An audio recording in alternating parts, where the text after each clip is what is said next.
Olá, queridos alunos e queridas alunas, sejam todos muito bem-vindos.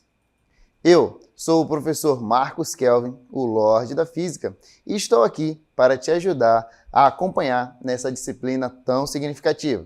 Vamos agora à leitura do nosso objeto de conhecimento. Objeto de conhecimento: Introdução ao estudo da física. Detalhamento: a importância do estudo da física no cotidiano, desenvolvimento histórico da física até os dias de hoje, os ramos da física. Tenho certeza que você quer saber mais sobre esse tema, então vamos à aula. Olá, queridos alunos! Estamos aqui nesse cenário paradisíaco maravilhoso. Não sei se você conhece, mas aqui atrás está o Teatro Amazonas. E eu estou aqui para falar mais sobre a física. Você sabe o que é a física? Já ouviu falar nessa disciplina? Tenho certeza que tudo que nós vamos falar aqui já deve ter passado por você, já deve ter acontecido com você, porque você está imerso na física. Dá só uma olhada na definição, no que é física. Pessoal, física é uma ciência voltada aos estudos dos fenômenos naturais, baseando-se em teorias por meio de observação e experimentação. Então, a primeira coisa é você entender que a física é uma ciência, pessoal. Então, a física é uma ciência que vai estudar a natureza. Ela tem métodos, ela tem uma forma de acontecer através de teorias e experimentação. Agora, por que é importante estudar física? Por que estudar as ciências da natureza? Dá só uma olhada. Bem, a física ela faz parte do nosso cotidiano. Então, para explicar algumas questões que acontecem na nossa vida, a gente precisa estudar física. E ela é extremamente importante. Por exemplo, quando a gente anda de bicicleta, quando a gente anda de barco, quando nós respiramos, nós estamos vivendo a física. Estudar física é importante para todo o processo de construção da vida moderna, desde as construções, processos químicos também. A física é importante, né, a gente estudar para a gente conhecer melhor os fenômenos que acontecem na natureza. Bom, a gente estuda física, a gente tem que lembrar que são vários ramos da física, né? São várias áreas. E cada área tenta explicar os fenômenos, tenta explicar os acontecimentos, né? Um exemplo que eu posso citar para vocês é a óptica, né? A gente que dirige carro, a gente tem, por exemplo, um problema no veículo, né? Que é o ponto cego, né? Se a gente não posicionar corretamente lá o retrovisor, a gente tem pontos cegos, onde a gente não enxerga os veículos que estão próximos, né?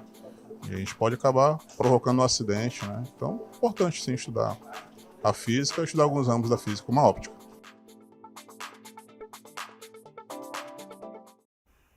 Que legal, né, pessoal? E para você, qual é a importância de estudar a física?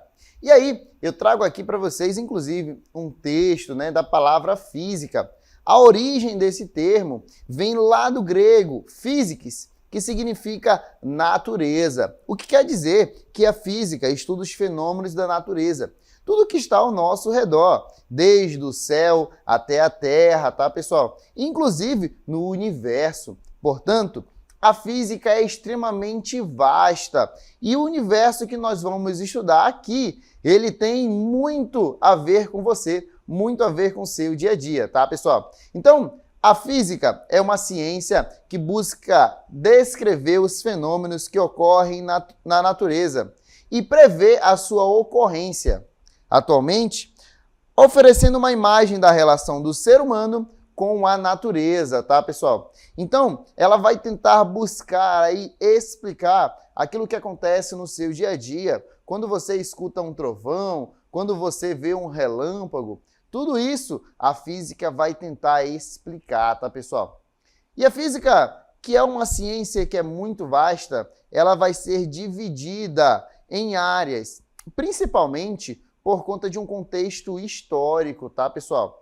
Essas áreas aí, elas foram divididas até mais ou menos o final do século XIX, quando pareceu ter ali o ápice da física, aonde pareceu que nós não teríamos mais nenhum problema novo a ser estudado na física. Como se as áreas que existiam na física até aquele século não fossem mais a ser acrescentadas. Nós só teríamos aquelas exclusivamente. Mas a história veio para mostrar que tudo pode ser mudado, tá, pessoal? Inclusive as áreas que nós estudamos.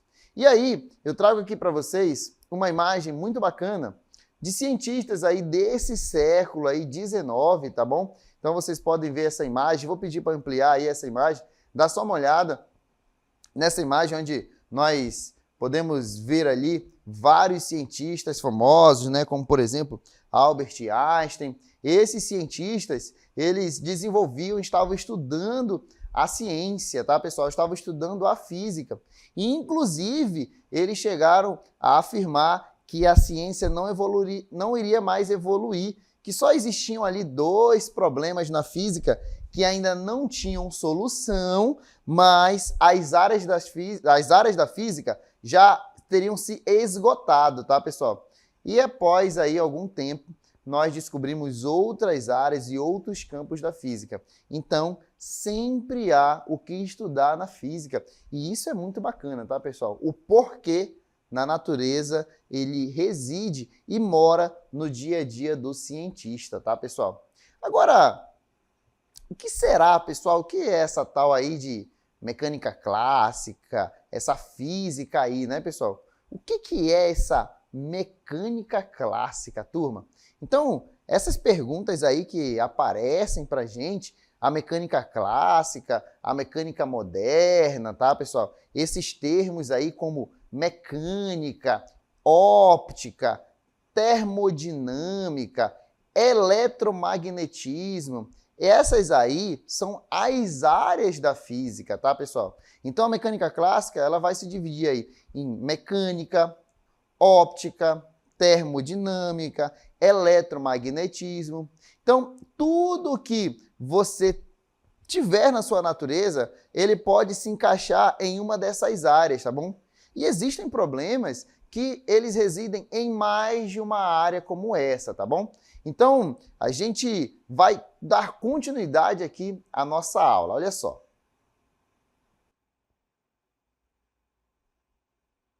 Olá, colegas! Eu me chamo Cecília, em homenagem a Cecília Payne-Gaposchkin, astrônoma inglesa que descobriu que as estrelas são compostas principalmente de hidrogênio e hélio. Sou estudante do CMEAN e estarei participando das aulas de física, tirando as dúvidas com os professores. Estou motivada em aprender física. E vocês? Eu deixo para vocês o seguinte: qual a diferença da física clássica para a moderna? Até mais! Que legal, pessoal. Aí, ó, a Cecília. Seja bem-vinda à nossa aula. Seja muito bem-vinda. E ela deixou uma pergunta aqui pra gente, a diferença da física clássica para a física moderna, tá, pessoal? A física clássica é uma ciência que vai ser desenvolvida ali até o século XIX, tá, gente? Tudo que foi desenvolvido para ali. Do século XIX em diante, tudo que foi desenvolvido foi conhecido como física moderna, tá, pessoal? Então, essas ciências como relatividade restrita, essa ciência como mecânica quântica, vai ser considerada aí uma física moderna, tá? Por quê? Porque ela vai vir depois aí dessa quebra, dessa transição, dessa barreira que era o século XIX, onde os cientistas achavam que a física não poderia mais se desenvolver. Então essa é a pergunta aí que nós deixamos para vocês, né? Qual a diferença da física clássica para a física moderna? E aí eu trouxe até para vocês aqui um texto, ó, que diz assim, ó: a física desenvolveu tanto que acabou dividida em áreas como física clássica e física moderna. Na clássica estão os fenômenos que podem ser explicados através das leis de Newton. Já na física moderna estão fenômenos relacionados à teoria surgidas a partir ali do meados do século XX, como a teoria da relatividade e também a teoria da mecânica quântica, tá, pessoal? Então, essa daí é uma divisão que é muito clara para a ciência, a física clássica e a física moderna. E é importante que vocês também tenham isso em mente para que nós possamos saber aonde nós estamos pisando, tá, pessoal? Para que nós possamos também entender para onde que nós vamos, tá, gente? Então, já que você já sabe a divisão da física clássica para a física moderna, nós agora vamos falar sobre os ramos dessa física. Então, dentro da física clássica, nós temos alguns ramos, tá? Como, por exemplo, a mecânica. Pessoal, a mecânica estuda os movimentos dos corpos, nos seus mais variados aspectos, tá? Desde um simples movimento de uma bola de futebol, chutada por um jogador, até os complexos movimentos dos planetas e das estrelas, tá, gente? Então, a mecânica aí vai estudar tudo sobre movimento. E dentro da mecânica, nós ainda podemos subdividi-la em cinemática, dinâmica, estática, tá, pessoal? A cinemática estudando o movimento, a dinâmica estudando as causas desse movimento, a estática estudando os corpos em equilíbrio, tá, pessoal? Então, quando você vê, por exemplo, passar aí um avião por você, ou quando, por exemplo, você vê uma bola sendo chutada passando por você, todos esses são movimentos que vão ser estudados pela física. Dentro da física, vão ser estudados pela mecânica clássica. E dentro da mecânica clássica, vão ser estudados aí pela mecânica, tá, pessoal? Porque a mecânica estuda o movimento. E tudo que está em movimento pode ser estudado aqui pela nossa mecânica. E não precisa estar andando para estar em movimento não, tá, pessoal? Um corpo que está em repouso, ele também tem um movimento. Ele tem um movimento com velocidade zero. Legal, né, essa informação? Bom, agora que nós falamos da mecânica, vamos dar continuidade aqui aos ramos da física, tá, pessoal? Agora nós vamos falar sobre outros ramos aí da física, tá, pessoal? A termologia, por exemplo, ela estuda o calor e a temperatura. Ela, por exemplo, procura responder as perguntas do tipo: o que é o calor? O que muda no interior de um corpo quando ele se aquece ou se esfria? O que faz com que a água ferva, tá, pessoal? Então, quando a gente fala de termologia, a gente está falando aí dos fenômenos térmicos, tá, pessoal? Então, quando você coloca uma água para ferver, tá? Quando você coloca uma água para ferver, quando você coloca aí um ar-condicionado ligado na sua sala, quando você, por exemplo, tem a luz do sol. Então aqui, por exemplo, nesse nosso espaço, nós podemos perceber aqui que o sol está intenso no nosso rosto, né? Então, isso daí é o estudo da termologia. Tudo aquilo que tiver a ver com aquecimento, com troca de calor, com fogo, com combustão, ou até mesmo com temperaturas baixas, como gelo, por exemplo, colocar uma água para ferver, todos esses são fenômenos estudados pela termologia.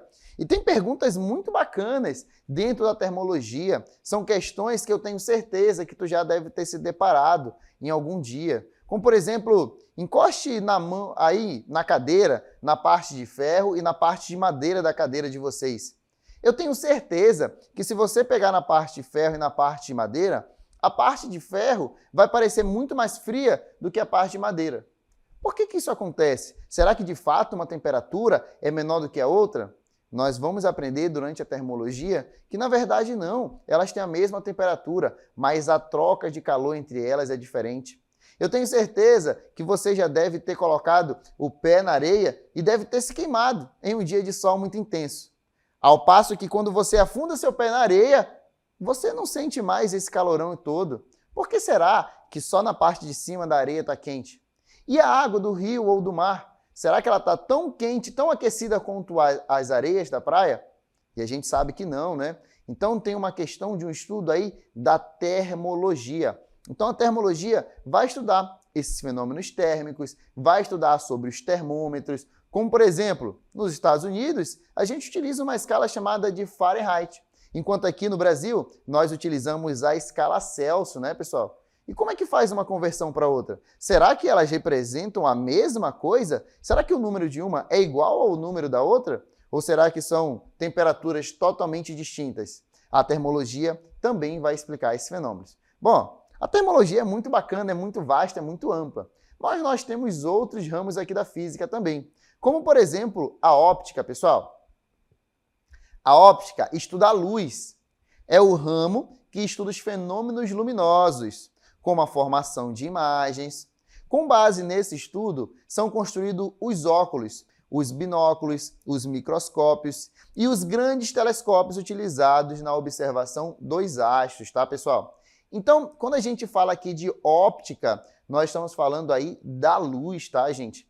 Aliás, o que é a luz, né? Essa é a primeira pergunta que nós fazemos aí na óptica. O que é a luz? Será que ela é uma onda? Será que ela é uma partícula? São questionamentos que nós fazemos durante o estudo da óptica. Sem o estudo da óptica, por exemplo, nós não teríamos o estudo necessário para construir os óculos. Sem o estudo da óptica, nós não teríamos construído os telescópios que nós podemos ver as estrelas. Aliás, vocês sabiam que as imagens formadas pelos nossos olhos são de cabeça para baixo? É isso mesmo, pessoal. As imagens que são formadas nos nossos olhos, assim como nas lentes dos telescópios, assim como nas lentes que nós utilizamos durante o nosso dia a dia, formam imagens invertidas, de cabeça para baixo. Quem desinverte essa imagem é o nosso cérebro, tá bom? É exatamente assim que funciona, por exemplo, um cinema, tá, pessoal? O cinema aí que nasceu, séculos antes de Cristo, e ele foi desenvolvido primeiramente com uma caixa e um pequeno furinho nessa caixa. Vem aí o primeiro cinema desenvolvido. E a imagem que vai ter nele é uma imagem invertida, de cabeça para baixo. E mesmo hoje, com os projetores super modernos, essa imagem ainda é invertida, porque isso é um fundamento da óptica, tá, pessoal? Olha, fico todo arrepiado quando eu começo a falar sobre os fenômenos relacionados à luz, tá, pessoal? Dentro da luz também, nós podemos falar sobre as cores dos objetos.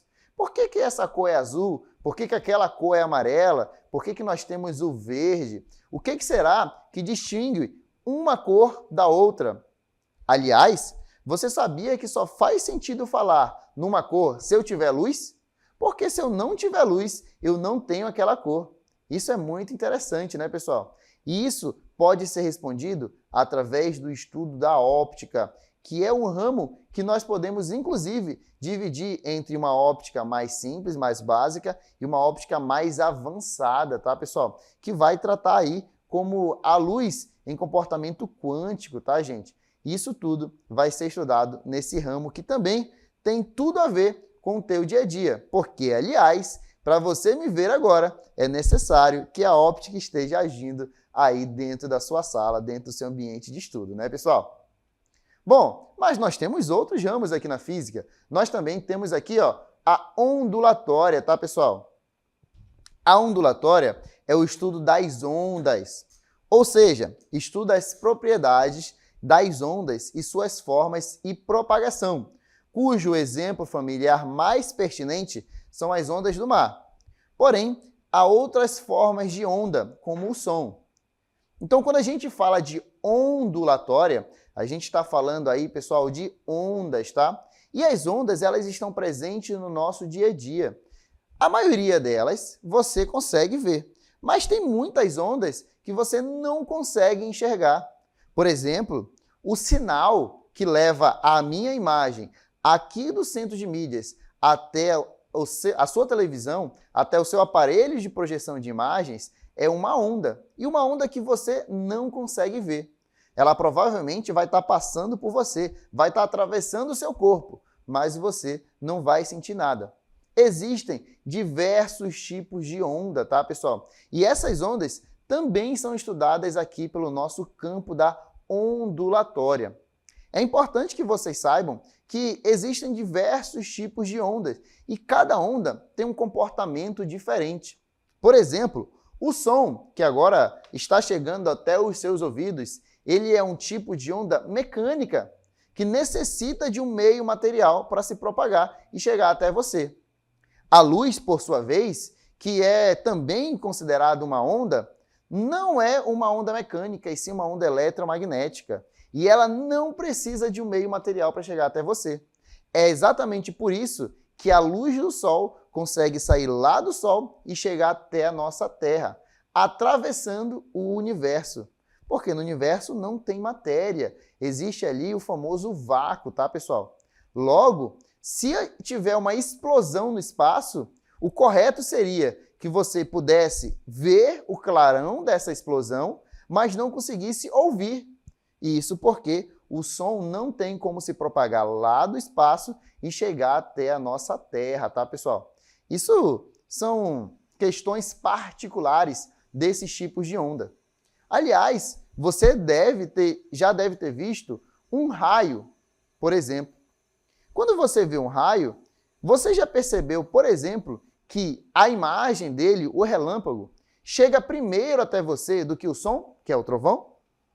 Isso daí é respondido também pelas questões de propagação de uma onda. A onda luminosa, ela se propaga bem mais rápido do que a onda sonora. A onda luminosa aí no vácuo se propaga com a velocidade da luz, tá, pessoal? As ondas eletromagnéticas, em geral, se propagam com a velocidade da luz, que é cerca de 300 mil quilômetros a cada 1 segundo. Então é extremamente rápido. É claro que essa velocidade é no vácuo, tá, pessoal? Na matéria, essa velocidade tem um comportamento diferente. E aí, ao longo do tempo, nós falamos sobre os fenômenos de difração, refração, reflexão. São fenômenos que também são estudados dentro do campo da ondulatória. Você já deve ter ouvido falar no fenômeno da miragem, né, pessoal? A miragem também pode ser estudada aí pelo nosso comportamento ondulatório da luz, tá, pessoal? Isso porque a onda vai poder refratar, que é um fenômeno que acontece com a luz, a refração da luz, tá, pessoal? Além da ondulatória, nós também falamos sobre o eletromagnetismo. E o eletromagnetismo é o campo aí da física que estuda os fenômenos elétricos e magnéticos, tá, pessoal? Esse estudo explica aí uma série de funcionamentos de aparelhos que nos rodeiam, como, por exemplo, o ferro de passar roupa, a televisão, o computador, os telefones e assim por diante, tá, pessoal? Gente, um detalhe interessante do eletromagnetismo é que antigamente ele era dividido eletricidade e magnetismo, tá, pessoal? Eram dois campos, dois ramos da física distintos. As pessoas estudavam só fenômenos elétricos e outros cientistas estudavam só fenômenos magnéticos. Até que um dia descobriu-se que os fenômenos elétricos eles tinham consequência nos fenômenos magnéticos. E os fenômenos magnéticos influenciavam os fenômenos elétricos. Foi quando surgiu a união desses dois campos, surgindo assim o campo eletromagnetismo. E então percebeu-se que a eletricidade não existe sem o magnetismo e o magnetismo não existe sem eletricidade. Sempre que um fenômeno elétrico acontece, um fenômeno magnético o acompanha e vice-versa, tá, pessoal? Então, é uma curiosidade aí do eletromagnetismo.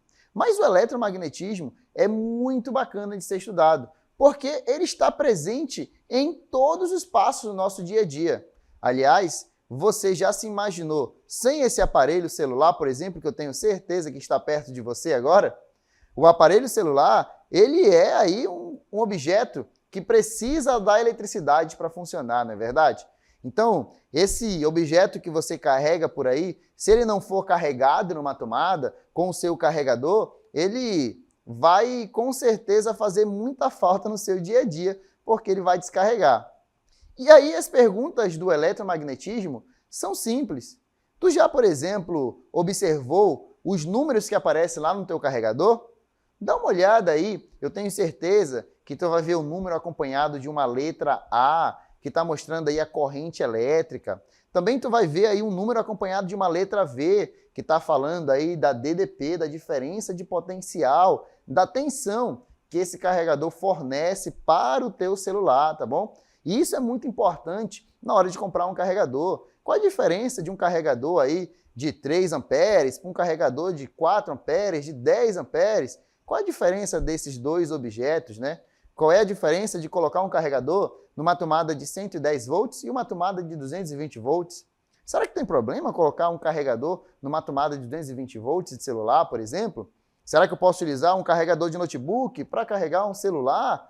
Será que a DDP é a mesma? Então essas são perguntas que o eletromagnetismo tenta responder. Mas antes disso, a gente pergunta o que é corrente elétrica, qual é a carga, o que faz a corrente elétrica surgir. Então, é super importante que o eletromagnetismo também seja explorado por você e eu tenho certeza que ele vai acompanhar você em outros momentos da nossa física aqui. Aqui, para o nosso conteúdo, é muito importante que você saiba uma das subdivisões da mecânica, que é essa daí, olha só. A cinemática, tá, pessoal? A cinemática, ela é uma das áreas da física responsável pelo estudo do movimento dos corpos.